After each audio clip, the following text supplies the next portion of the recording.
Hey, you beautiful beings. Welcome to Empowered Human with Nina Garcia. I am your host, and you are listening to the Throwback episodes. Yeah, I have officially taken a pause on creating new episodes for the podcast so that I can focus on writing the book. It became very clear that while I have loved doing the podcast, I'm getting these episodes out every week to you all piecemeal. I was like, no more, no more. You all were like, please, can you get us all those skills and tools, Nina, in one area so that we can do the empowered human journey, so that we can really see what it's like from start to finish, to which I say, yes, absolutely. Let me get this to you. Yes. So what you're going to be hearing is this. You're going to be hearing throwback episodes from all 6 seasons, okay? It's not going to be every episode, so don't freak out on me yet. But it is going to be some of the episodes that were highlighted, that were popular, that we think, maybe you all missed and we want to bring it back. You're going to be hearing throwback episodes, and I am going to be listening along with you.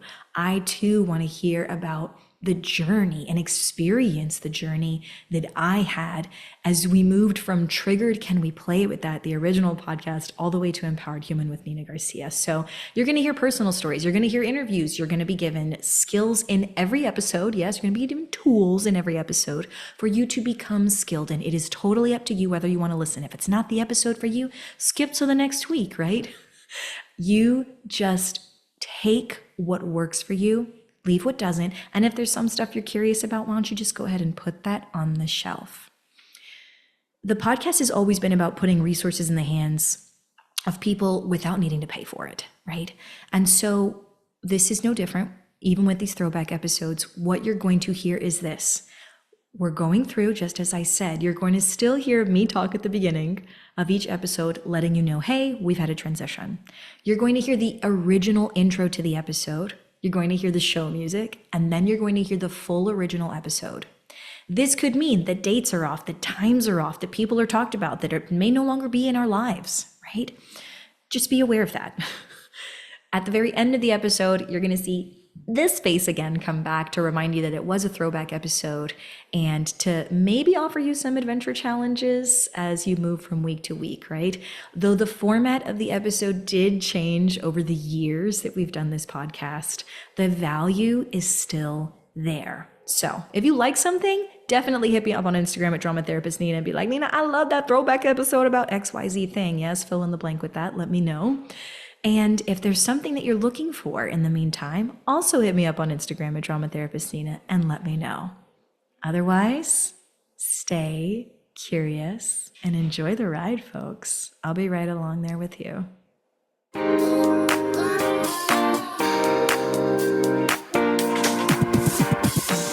Welcome to Empowered Human, the dramatically playful podcast that invites you to heal humanity, the one within you, me, and the world at large.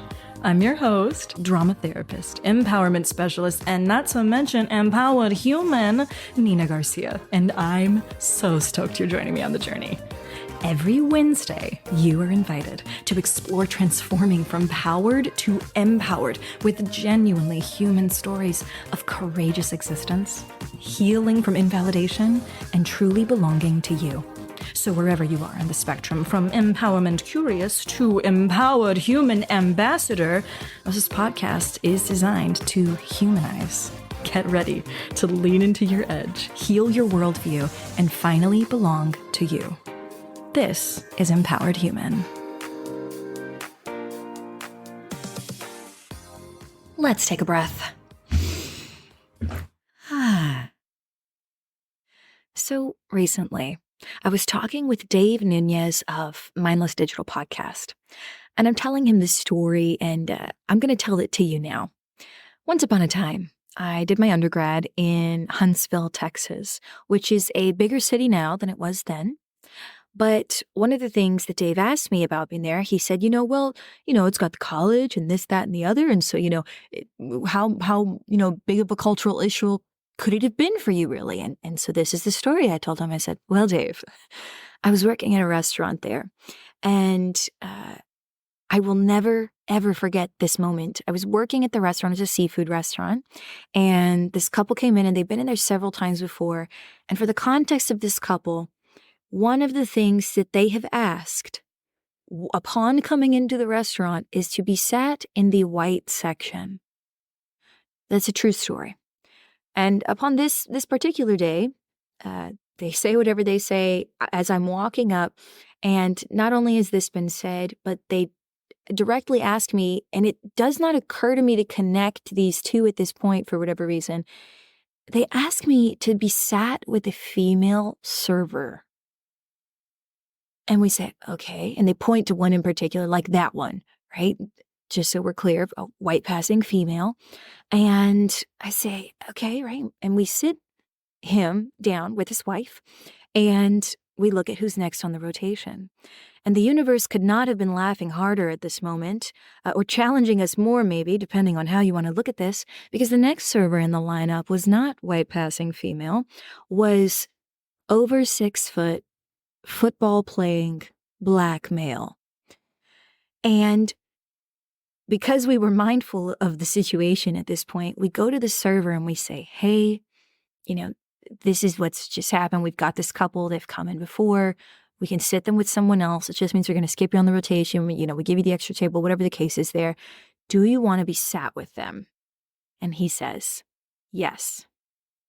He chooses to be the server for this table. Now, a few moments go by. I don't notice anything. I'm standing up where the hostess stand is. I'm waiting for a table. I was a server at the time. And I look over at that table, and the man is glaring at me. That's really the only way that I can describe it. He's like gritting his teeth. He's glaring at me.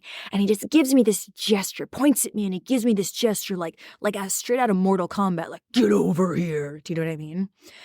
And I'm like, okay. Now, I am like optimistic, like militantly optimistic. And so I had pigtails on. They were super curly. I'm in my 20s, just so we're clear, right? Like super young 20s though. And I like bounce over to the tail, very happy-go-luckily, and I lean in with my hands on my knees, if you can imagine this, and I say, what can I do for you? What's going on, And he's very upset. He is livid, and he's telling me about how unhappy he is with the service he's received, how he asked to be sat with a different server. His wife chimes in, we always get terrible service from this server. And I'm standing there, and I'd say to them, really? I am like so surprised to hear this because we have never gotten a complaint for this server. I know this server to be, and I do not say this to them, so gentle, so kind, just like a giant teddy bear. That is honestly how I would describe this person. And so, not what I said to them. No, I said, oh my goodness. Well, I'm so, sorry to hear this. Should I get a manager? I'm happy to get you a manager so that we can get you a different server. And they just look at each other and look at me just like, no, we'll be fine. Ugh, right. And the disgust on their face is evident and the disappointment on their face is evident. And I still continue smiling and I say, okay, all right. Well, thank you so much. You guys have a good one. And I walk away. Now, while this has been happening, in the table over yonder is my other friend sitting at a table. Solo came in to see us because he was friends with all of us. Also a black male. Now, because of what just happened, and I know that he knows what just happened, he'd heard what just happened, he was very close, I put my body in between their table and his table, and I mouthed to him, are you okay? I just check in with him. And I wait in silence. And Bose looks at me and he says, I can't believe you just handled that like that. If that were me, I don't know what I would have done. And I want to pause the story here. I'm telling this story again to Dave, right? And in the podcast room. And naturally, Dave asks me what so many people ask me because I do so much trauma and identity work is, well, Nina, when you come up against that, what do you say? Pause. So in Dave's episode, I answered in the best way that I could.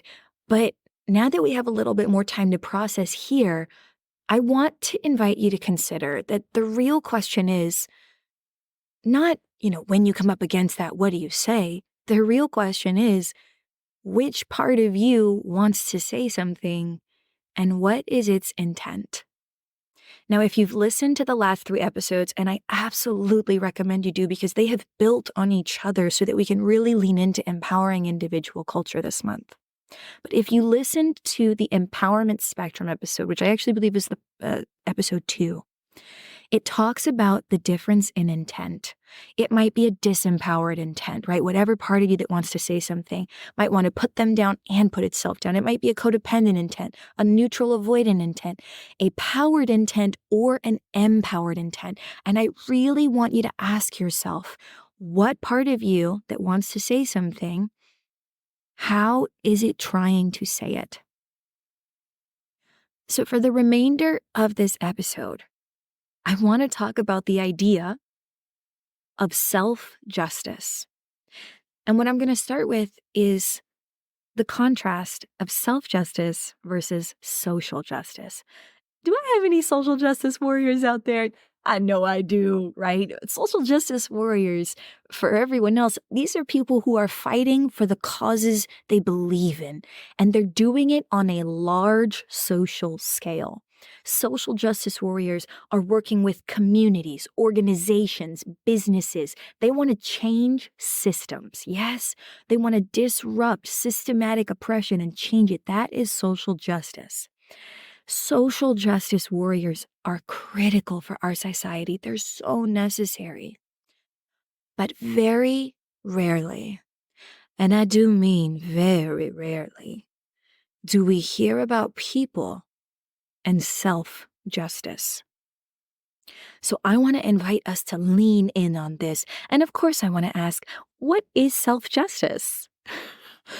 There is a TEDx talk that I would recommend to you. The person speaking, his name is Michelangelo Mangual, and the title is Self-Justice, from the community, for the community. I will put it in the show notes so that you can take a look at this if you'd like.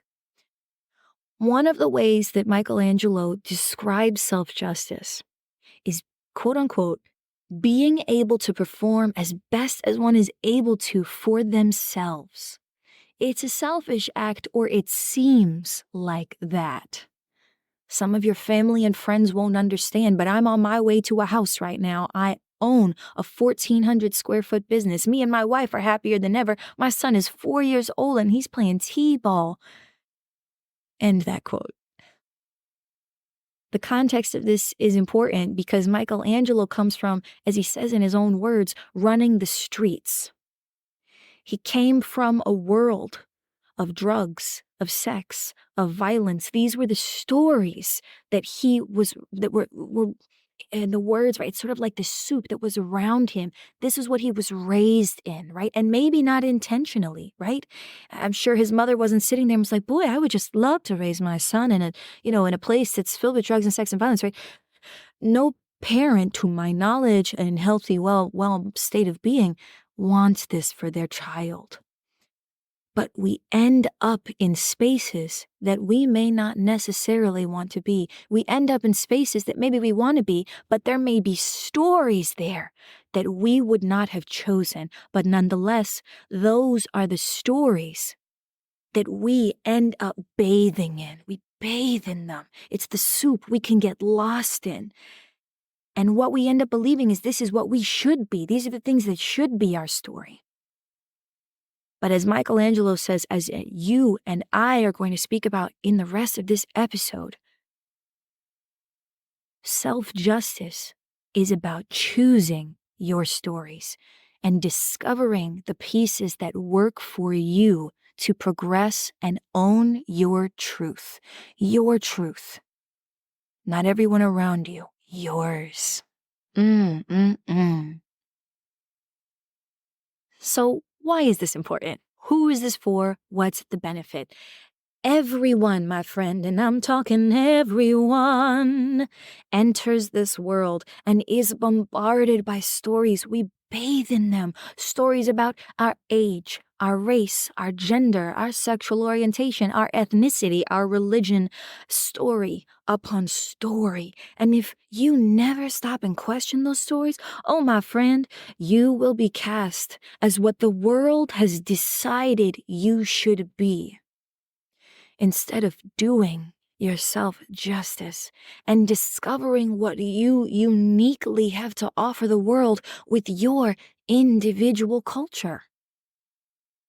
Self-justice is for everyone who ever felt like they weren't enough. Everyone who ever felt the need to put someone down as if they weren't enough. Anyone who was told that they weren't enough and that they couldn't change it. Ooh, that was a lie. Let's get some review time going on. Yes. What are some of the triggers that we are working with in this episode, friends? Check in with your body right now. I told a story that did involve racism, specifically against the Black body. Was that triggering for you? I've told stories from Michelangelo Mangual in which he talks about drugs and sex and violence being the stories that he was raised with, and how he flipped the script on that by doing himself justice, owning his individual culture, and discovering the stories that spoke to him. Were there moments in that were triggering for you? Explicitly in this episode, some of the triggers that we are working with are the I am not good enough triggers. The I'll never be more than I am right now trigger. The world wasn't built for people like me trigger, and of course, ultimately, the I'm too different trigger. And how there are moments in our lives where we will experience an engagement with someone else, and these things will be triggered. These thoughts, these feelings will be triggered, and we will behave in ways that we may not necessarily would intentionally behave. Implicitly, the narrative happening underneath all these is the idea that there is something wrong with you. It's not that something is wrong with you, it's something is wrong with the stories that you have been bathing in. And I want to ask you, are you doing yourself justice, friend? Now, there is a caveat to this. If you're harming yourself or others, I want to invite you to speak with someone else, likely a professional, because the tools in this episode, they're not going to be enough to challenge some of that narrative. But for the parts of you, and for those of you who are not in that space, for those of us who are being held back, minimized, misrepresented, and misunderstood due to a belief that you're not going to measure up, or that something is wrong with you, or that this is all that you deserve in life. I hear that one a lot, that this is all I deserve, Nina. Maybe this is all I deserve. That's a lie. Oh, it's a lie. It's a lie that somebody told and they perpetuated it. And I want us to disrupt it because, friend, I have good news and I have great news. So the good news is, there's likely nothing wrong with you. You're a human being. You are both unique and a representation of your environment, whatever that environment is. You are part of the stories that you have been cast as. But you have an opportunity to choose stories intentionally. And that's the great news. Because you can see that now, you can start to empower yourself to question what's not working in your life. And I don't mean what do other people say is not working in your life. I want you to own your truth. What is not working in your life? Yeah, what isn't working for you? Because now you can see it and start to make progress toward what will work for you. Here's the part of the episode where I invite both you and I to disrupt these unhelpful narratives and flip the script. And remember, this is for people who struggle with minimizing themselves or others. Let's flip the script. Empower yourself to engage your self-justice warrior. I want you to Own your truth in the moment and begin to ask yourself, man, what would progress look like for me? Not what they said progress would look like for me. Not what progress is supposed to look like for people my age, my ethnicity, my race, my religion, fill in the blank. But what does progress look like for you? I'm not talking about some huge, unrealistic change based on some dominant social narrative. No, no, no. I'm talking about you. Just you. Your individual culture, your truth. What does progress look like for you? Where are you not doing yourself justice?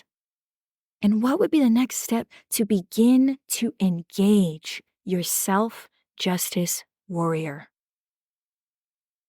If we take a minute and we go back to the story that I told earlier, and we go back to Dave's question, Nina, when you come up against that, what do you say? I want you to ask yourself, is it your social justice warrior ready to take on the pressure of a larger narrative? Or is it your self-justice warrior that can come into the light and hold its ground for your truth, your unique human truth? We're nearing the end of the episode, and of course, I am wondering, as always, what is your takeaway? Will you hit me up on Instagram at DramaTherapistNina?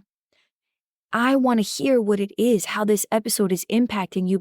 Think about the pieces that were triggering or resistant in this episode and ask yourself, am I the person who engages my self-justice warrior? Am I the person who wants to engage my self-justice warrior? Or am I the person who avoids the conflict, avoids owning my truth, and is not sure how to own my truth or find my self-justice warrior? And if any of those are the case, I want you to ask yourself how every day for the upcoming week until you listen to the next episode, my friend, how can I use a self-justice warrior to benefit me and those around me? It's me again, reminding you that this was a throwback episode. I hope that you were able to take something from it, even one little nugget of wisdom, and use that between this week and next week, right? The purpose of these episodes is to give you tools. It is up to you to decide whether you want to become skilled in them. You picking up what I'm putting down? So take a tool, take something, a perspective, a moment, something that works for you, and use it in your life to transform hard conversations into teachable moments, to transform the way that you play with scary moments, right?